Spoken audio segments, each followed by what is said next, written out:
Welcome to the CBS Radio Mystery Theater Archives, the only YouTube channel which has the original classic episodes of the CBS Radio Mystery Theater in order with no ads. Thank you for listening, and now, enjoy the show.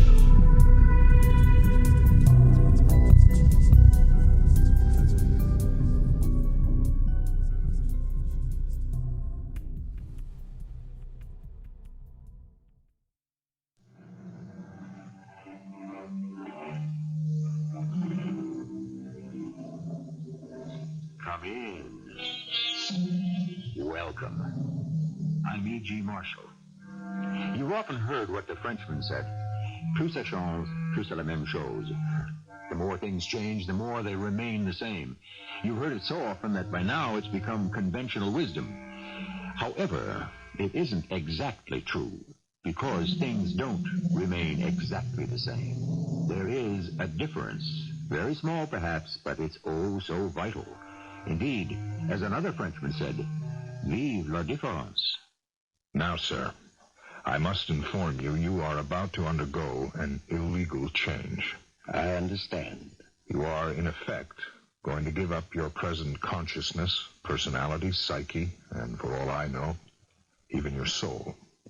And you shall become an entirely different human being.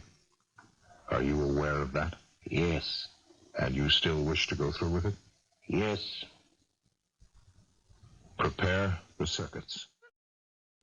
Our mystery drama, The Headhunters, was written especially for the Mystery Theater by Sam Dann and stars Len Cariou.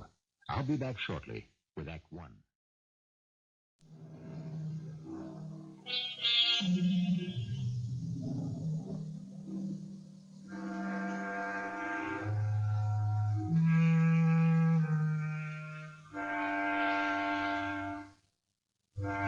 It is the year 2100, which is a little more than a century from now. There have been vast, sweeping changes, but most are external. There are more mechanical things, and they are of a complexity undreamed of in our day. There is more efficiency, and once again, we have expanded the frontier. At the end of the last century, the average American never dreamed that his grandchildren would be able to jet, he didn't even know that word, to Paris, London, and Rome. But now his great-great-grandchildren can actually go on tours to Venus and Mars. But having said all this, it must also be stated that the basic problems, as always, remain the same. Hello, Dad. Erna, come in. Sure you're not busy? Never mind. You're having dinner. Join me. Oh, Dad, I don't want to put you to any trouble. What trouble? All I have to do is dial. Well, that's right, I forgot. What do you have? It doesn't matter. Whatever it is, it'll taste synthetic. You back to nature people kill me. Please, Dad. We are the wave of the future. Honey, you're the wave of the past, and it receded long ago. Here we are. Now, you mean it's better to go to some hole-in-the-corner food store, haggle with some shifty-eyed hustler for some beef, some bread, some fruit, vegetables grown Lord knows where, under who can tell what conditions? But, Dad, at least it's natural. Less than 100 years ago, all meat came from animals. But what was an animal? A cow, a pig, a sheep. But a convert. I know that argument. A device for transforming feed grains into beef, pork, and mutton. Today, we do the same conversion without the animal. And all those millions and millions of acres are now used to grow grains for fuel. But it doesn't taste as good. That's just a conceit for you BTN trendies. I defy anyone to tell the difference. I'm sorry, Dad. We really shouldn't argue. Where did I go wrong? If your mother were alive, it would have broken her heart. Well, let's eat supper. Daddy. Hey, what's this? Oh, Daddy, I'm so unhappy. How could you possibly be unhappy? You're going to be married next month. No, I'm not. What do you mean you're not? Robert, What about Robert? He said he doesn't want to marry me. Robert's in love with you. Oh, Daddy. Look, you and Robert, you both passed the stability tests. It's been definitely established that your degree of mutual attraction registers high on the scale for love. Not anymore. What do you mean, not anymore? Well, Robert just said he had fallen out of love with me. So he went to be retested. And it's true. People don't just fall out of love. All I know is that he did, and I'm miserable. Yeah. Well, honey, I wish there was something I could do. You can't do anything. There is something I could say, but I'm sure you don't want to hear it. What's that? You're better off without him. Hello, Robert. Oh, Mr. Stearns. You were here in your official capacity as a police officer? But I'm not a police officer. Let that be your conceit. I'm a member of control. And would you explain the difference? Robert, I just want to ask you a very simple question. What happened? I don't really know what did happen, Mr. Stearns. I just woke up one morning and I was no longer in love with her. Just like that? You fall in love just like that, therefore you can fall out of it the same way. And that's what happened? Yes, that's what happened. I guess that answers my question.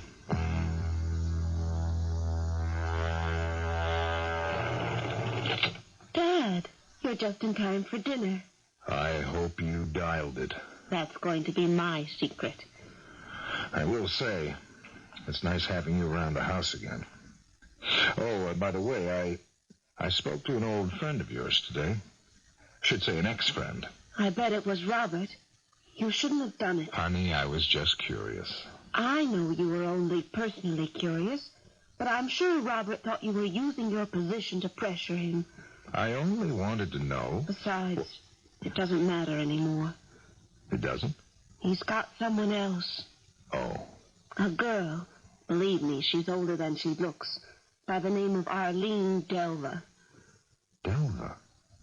That name seems familiar. You mean you know her?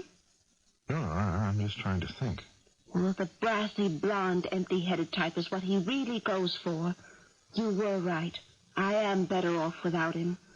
Then can we say all's well that ends well? I guess so. Well, shall we try dinner? Smells delicious. Tastes great, too. Tell me, did you really dial it? Or did you spend all day scrounging for the stuff and making it? You'll never know. And how did you spend your day, Mr. Controller? Controlling, as usual. And whom did you control? Let's see, what did we have? A thief. There are still thieves? Oh, yeah, they crop up. Why would anybody want to steal today? Nobody really has to do without the necessary things. True. But it seems to go deeper. So we changed him. And we had someone with homicidal tendencies. We changed him, too. We had someone with sexual identity problems. And we did the indicated changes there also. Dad, all my life I've been hearing this shop talk, especially when Mom was alive, about changing. Does it really work? Oh, yes, it does. You mean you can make a complete change in someone's personality? We can. It started more than 100 years ago. Only then it was called conditioning. You could use the power of suggestion to make people want to buy certain products. With audio-visual sensations, that would create a favorable attitude. It all went on from there. The techniques were refined, and now we're at the point where instead of changing just an attitude, we can alter an entire concept of life. I don't know if I like that. It can only be used by the state. Even so. And then only by a special court of justice warrant to cover a specific criminal case. I still don't like it. Well, the old way of treating criminals, which was based on punishment, was hardly better. A man committed a crime, and you put him away in jail for a number of years. When he was released, he wasn't always changed. It was a waste of everyone's time. Now we simply change him into a law-abiding, normal citizen. Like old Tom? You remember? He used to do the work around the place for us. He was a man who had actually murdered his wife. And he was changed into a fellow so kind and gentle that I could trust him to be with you and Mother. You remember? Yes, and he was everything you say. But I recall there was something missing. What? In his eyes. Oh, there was nothing wrong with his eyes, as I recall. Yes, there was.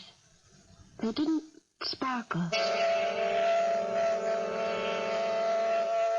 Hello, Robert. Erna, what are you doing here? Don't worry, Robert. I won't embarrass you. Erna, I really don't know what we have to talk about. There's nothing at all for us to talk about. When people who are like us say goodbye, we've said it all. Well, I don't want to seem rude, but... Are you expecting her? I have no intention of staying. I just came here to do one thing, Robert. Come closer. What is it?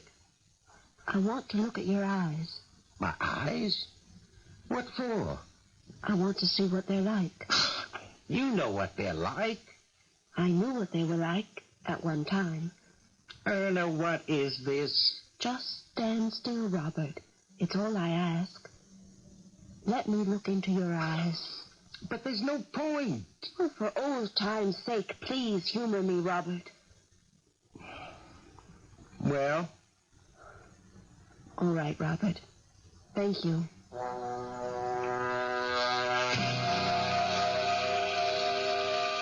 Now, Erna, darling, that's absolutely impossible. Daddy, I looked into Robert's eyes. They were the same as old Tom's. You're making an extremely subjective judgment. I know what I saw. But it's absolutely impossible. Is it? And it's absolutely illegal. Are you telling me it couldn't happen? Someone couldn't have changed Robert? It can only be done under the proper government auspices. As I told you, you need a court order. Private citizens cannot do it. Why not? Private changing is illegal. It's the most serious crime anyone can commit in our society. Are you telling me no one's ever tried it? Besides, the investment in equipment is incredible. It would be absolutely beyond the reach of even the richest private citizen. Somehow it can be done, and everybody knows it's being done. You hear rumors. But there are no facts, darling. I know how deeply you felt about Robert. I guess you can't face the fact that he simply fell out of love with you. If that were the fact, I could face it. Why do you deny it's a fact? Because I looked into his eyes, and they don't sparkle anymore.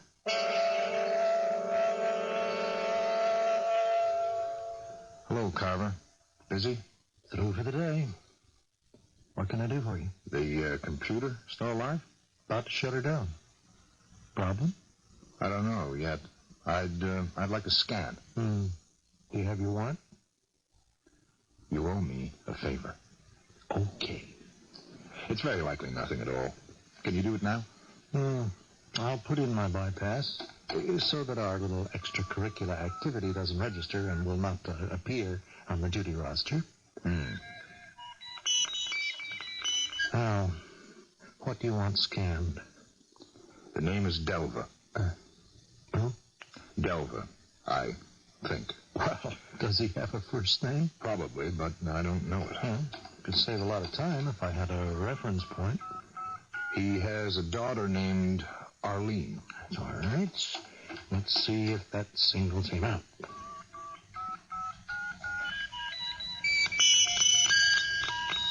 There, we got him. What do you want to know? First, does he have a criminal record? Let's ask. Stand by. Delta, Maxima. One arrest. Find out what for. Charge watch. Head hunting. Did I hear that right? Head hunting? That's exactly what you heard. Head hunting.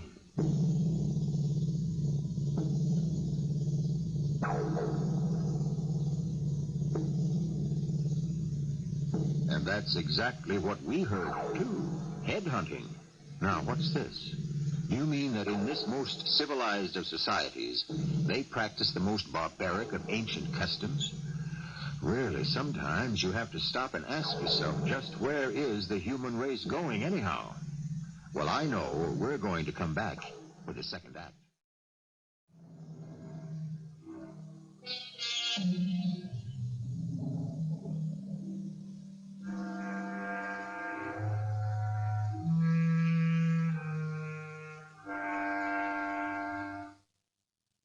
Well, here we are humming along in the advanced civilization at the beginning of the 22nd century.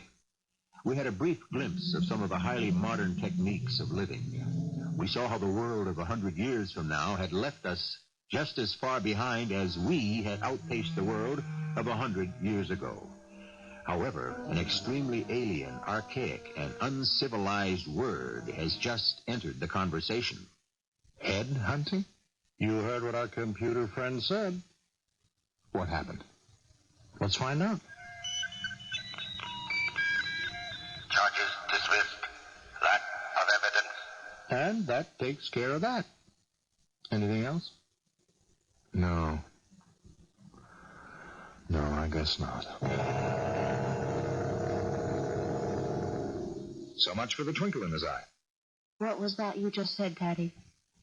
I did some very private investigating for you, Why? so I could lay something to rest once and for all. What's that? I made a private computer scan on a free citizen. Daddy? And I did it because you seem to feel that Robert has been changed.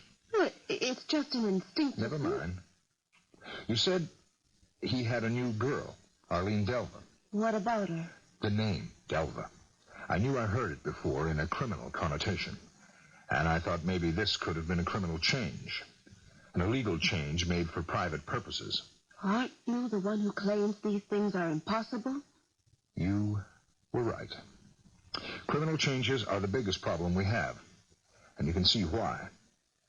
Now remember, you can't say a word about this to anybody.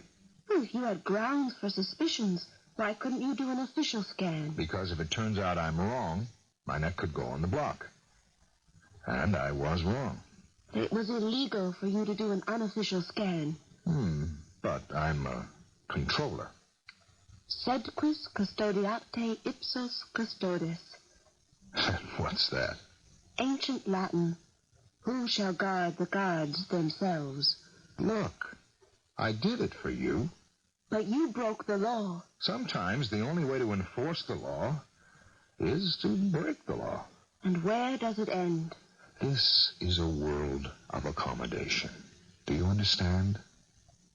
Sometimes you have to stretch a point here and there. Certain trusted people should have the right to take certain shortcuts.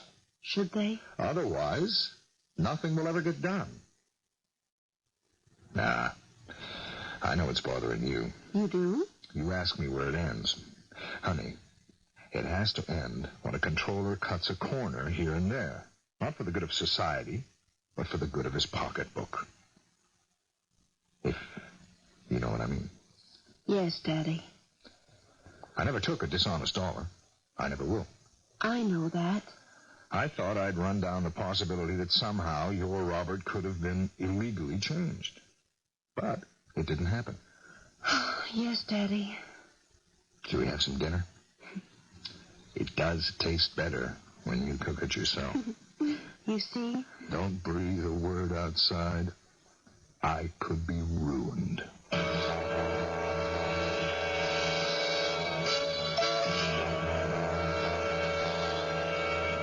Hello, Stearns. Carver, hello. You owe me one. I know. It's a private change.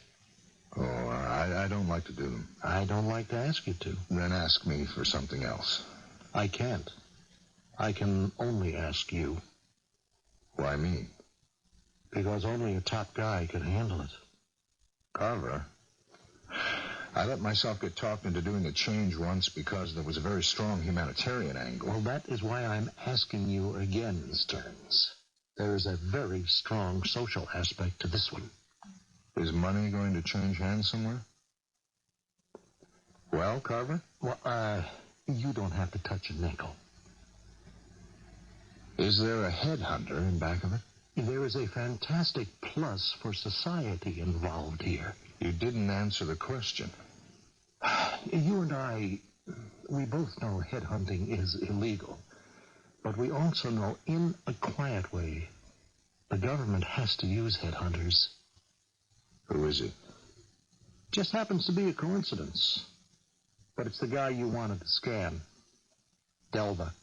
I see. Then he is a headhunter. Young.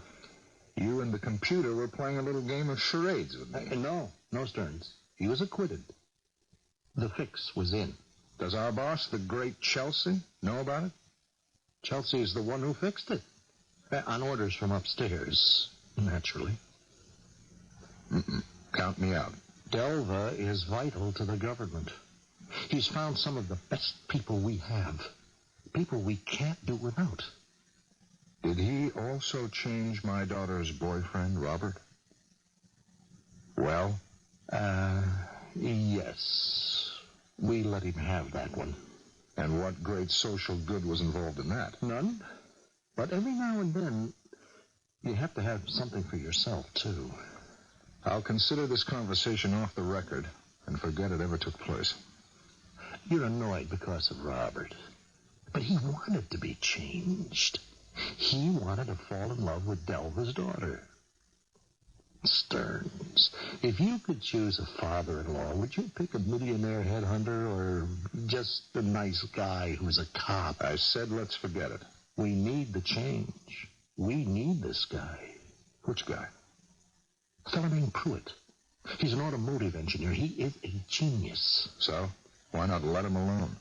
The whole Middle West grain crop can be destroyed by a blight over the next 3 years. Don't we have enough agricultural experts? No.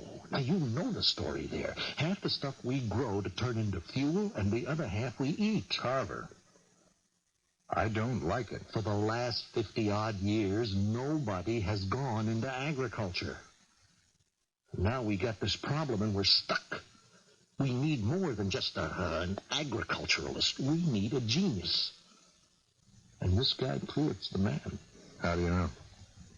We have Delva's word for it. Delva? I know how you feel about headhunters. But without them, where would we ever find these guys? I still don't like it. Well, I don't like it either when they're allowed to feather their nest, but this is a social necessity. You know, of course, we're breaking the law. If certain trusted officials can't be permitted to take a few shortcuts, then society as we know it would cease to exist. What if the great Chelsea or some of the other brass decides to pop in for a surprise inspection? I think you'll find that everybody suddenly decided to go out of town for one reason or another.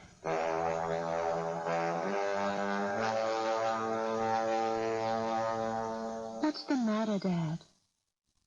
The matter? Well, you seem fidgety. No, I'm okay. I have to go to the office. On a Sunday night? There's a report I should have studied, and I have to discuss it first thing in the morning. Okay. Erna, you know the talk we had? Which one? How did it go in Latin? Dipsy something? Oh, quis custodiate ipsos custodes. Who will guard the guards themselves? What about it, Dad? There's a lot to that. An awful lot. More than I ever thought.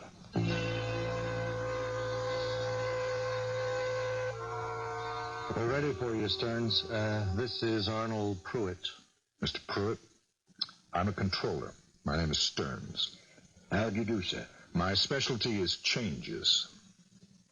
What we're doing is extra-legal. Have you been so informed? I have. It cannot be officially condoned because it would set a precedent in which the government could change people who have not committed crimes. I understand. I tell you this to inform you that you have no recourse should you regret this later. Yes. Very well. First, I must test my circuits. You will hear noise, and see lights, but you'll feel nothing.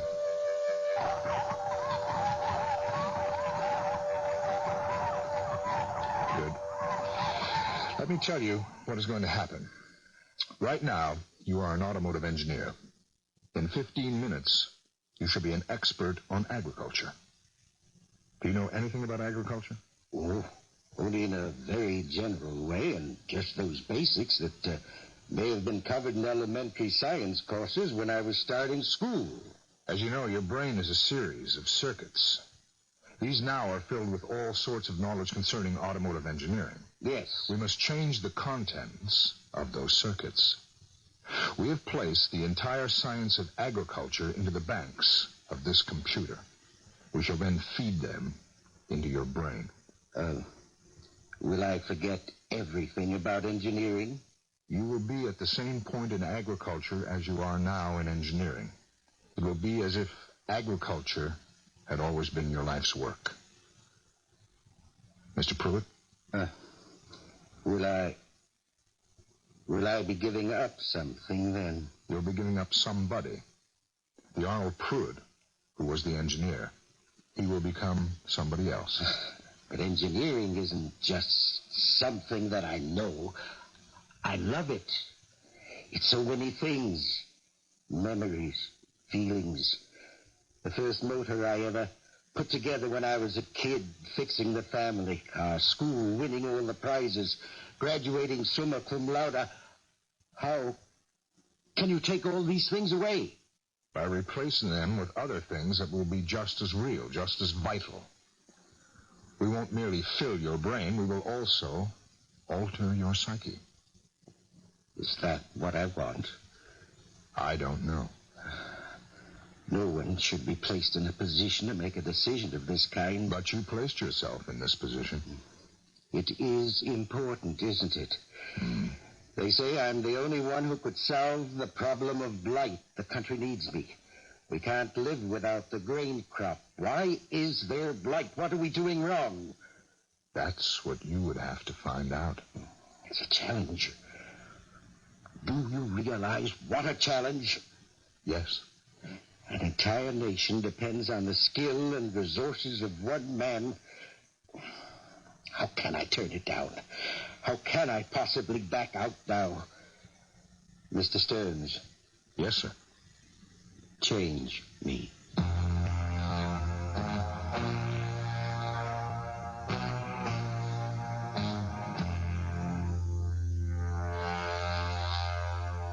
As simple as that. Change me. Change every nerve, every thought, every memory. Change my mind, my psyche. And in doing all that, change my soul as well. Evidently, there will be cataclysmic changes in Act 3, but let us make all of them. Don't you change anything. We shall return in just a few minutes.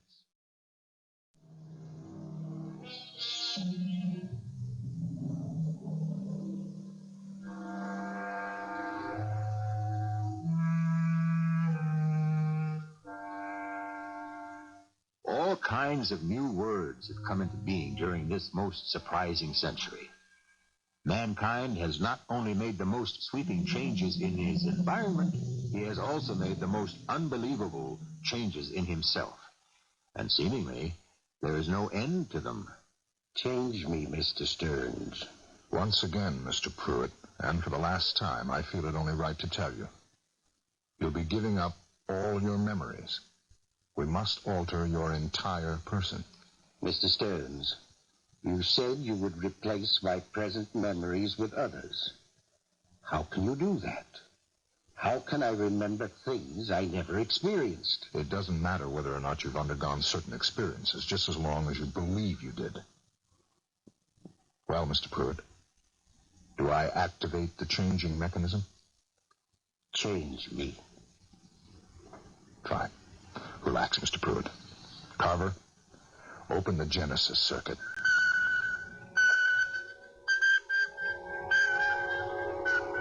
In the beginning, Mr. Pruitt, there was a void. It was without form and without substance. There was an all-encompassing darkness.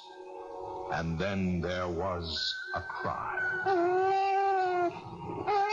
And a burst of light. And a voice. It's a boy. And then the world is filled with sounds, all sorts of sounds. Steps, windows, doors, voices, especially voices. Tender voices. He's so beautiful, Frank. So beautiful. He is going to be somebody when he grows up. Of course, dear. President. No, he's really going to contribute something. What do you suppose? Something concerned with the earth. Do you know why? Because the earth is eternal, and all that is good for mankind must come from the earth. Yes, the earth. Arnold Pruitt, little Arnold Pruitt, you shall make the earth be fruitful and multiply its blessings for all mankind. You do know what he was talking about, down deep in your subconscious. From the very first moment of his life, a child knows what is being said all around him, and he understands it deep in his psyche or soul. Arnold Pruitt, we are what has been made of us from the moment of our birth. The child walks through the woods with his father. See how this earth is black, rich with nutrients. See how everything grows here. How beautiful. And the ideas, and the facts. Do you remember what you said in a history class in high school? Of course. And how proud you were? The history class. George Washington, first in war, first in peace, first in the hearts of his countrymen, and did you know that George Washington was also America's first agriculturist? He was. That's right. He was America's first scientific farmer. Yes. He introduced methods of fertilization and crop rotation.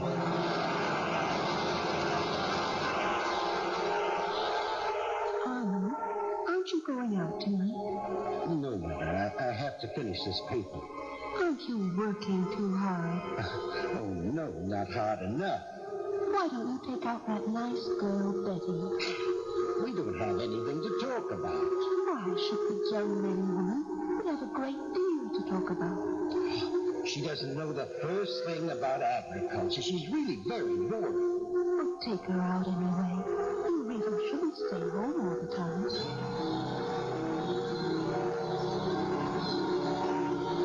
You know, the basic thing is yield per acre. Really?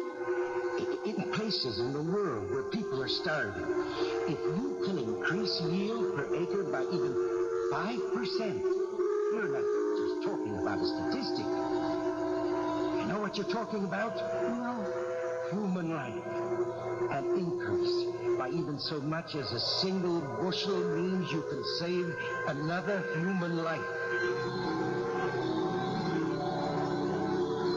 Valedictorian, the Grange Award, the National Bureau Fellowship. Look at this list.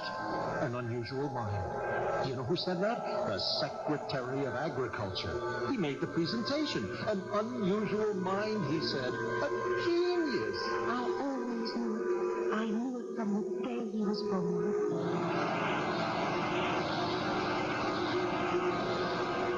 Thoughts, dreams, hopes, ideas, experiences. Everything changes inside you, Arnold Pruitt. Everything. The Nobel Prize. Yes. That will come, Arnold, when you're older. Growing things. The science of growing things. It possesses you. It is now a part of you. You're now living for one thing and one thing alone. Agriculture, Mr. Pruitt. Mr. Pruitt. Carver, up 2 turns on the 3rd circuit.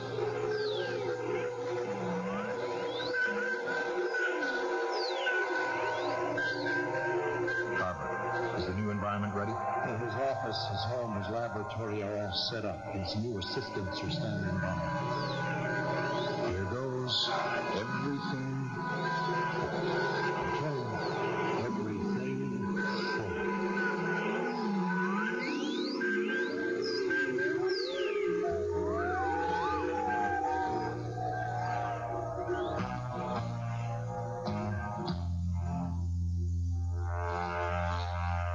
Get him detached quickly. Is there a copter waiting? Yes, it's outside. Get him into it. Right. Have him back at home before he recovers. No problems. Stearns, you've never done a better job.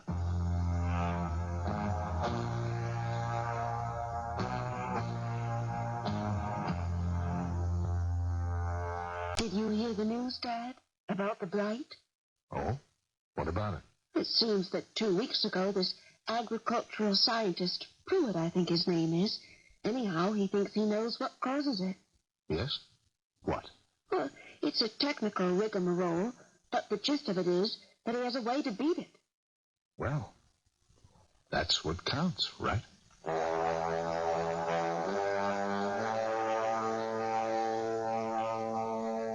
Hello, Mr. Stearns. Who are you? My name is Maximus Delver. Yes? I owe you some money for the change you made. You don't owe me anything. Don't be foolish. We don't have anything to talk about. You don't like me. That's right. Because I'm a headhunter? True. What harm do I do? This business of change, it's wrong. Even when we do it to protect society from the criminals, it's wrong. We take away a man's free will. And suppose his free will makes him decide to be antisocial. Then let him pay for it. The way it was done in the old days, with prisons and the scaffold. Maybe that's the way it has to be. Well, I did not come here to argue. I came to offer a deal. I'm not interested. Mr. Stearns, you and I could rule the world. I'm still not interested. I have an instinct for people who can be changed. You have a talent for doing it. Right now, we have been performing for the benefit of others. If you'll excuse me, Mr. Delver. But now, why don't we turn things around? Why don't we make change so they accept certain ideas, support certain political positions? You get the drift of this, Mr. Stearns? Yes, and it's drifted right by me. Thank you, sir, and good day.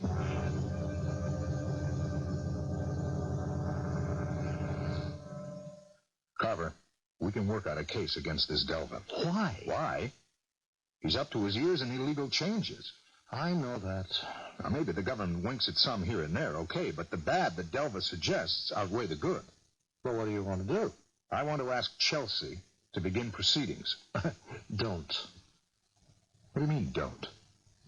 Chelsea's and everybody upstairs, they're all in it with Delver. I don't believe it. How do you think the Delvers of this world exist, huh? In the beginning, you need them, so you make an accommodation. But one thing leads to another, and before you know it, everybody's in bed together. Well, not me. Huh? Don't rock the boat. Rock it? If I have to, I'll sink it. I'm going to start proceedings. Please don't. Don't make me invoke Control Regulation 460. What are you talking about? You know what 460 is. It authorizes any control officer to arrest another member of Control whom he suspects of antisocial activity. You're crazy. No, you are. What are you doing? You know what I'm doing. I am invoking 460. Guard, Mr. Stearns is under arrest. Get your hands off me. Don't fight, Stearns. We want to help you. We want to change you. Change? Not much. Just smooth out a little wrinkle in your psyche. The scruple wrinkle. The one that doesn't let you play ball. Now, once we get rid of that, it's clear sailing. I have a right to appeal to Chelsea. I have already got Chelsea's authorization. If you want to read it. Carver, Don't do it. Please. Prepare the circuits.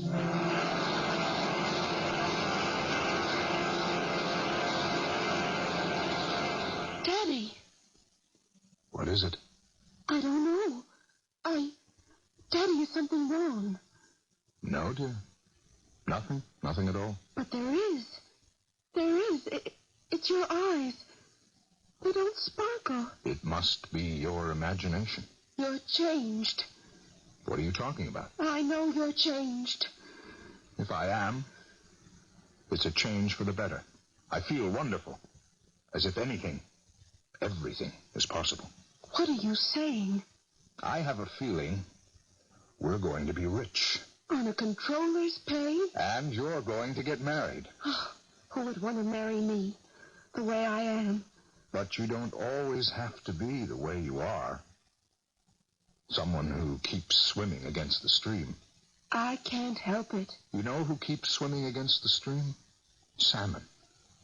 And when they get there, after the most incredibly excruciating journey, you know what they discover? They've only gotten there to die. Daddy, I can't help the way I am. And I can't change. Don't say that, honey. Anyone in this world can change. Or be changed.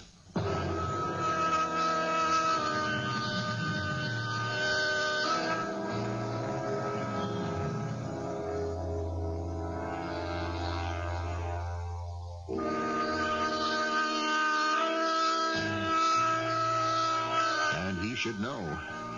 Did he change her? Probably. For her own good. Notice how everything that people do for us is for our own good. Even when they kill us, they usually justify it by saying it was for our own good. I'll have something good and highly benign for you when I return shortly.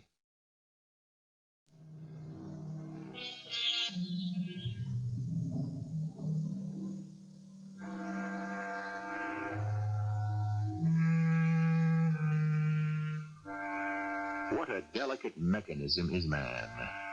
How complex a machine. How many, an infinite number of parts are constantly meshing one with the other to produce even the most simple gesture. And what happens when we try to readjust the delicate balance? What happens when we attempt to change the psyche? The truth is, we shall produce a different human race. And will it be better or worse? If we live long enough, we'll find out. Our cast included Len Cariou, Tracy Ellis, Earl Hammond, and Paul Tripp. The entire production was under the direction of Hammond Brown. I hope you enjoyed this episode of CBS Radio Mystery Theater. If you've enjoyed this and want to hear more, please subscribe to this channel. You can also visit my other YouTube channel by searching Mr. Brian McCarthy in the YouTube search bar. Till then, thanks for listening.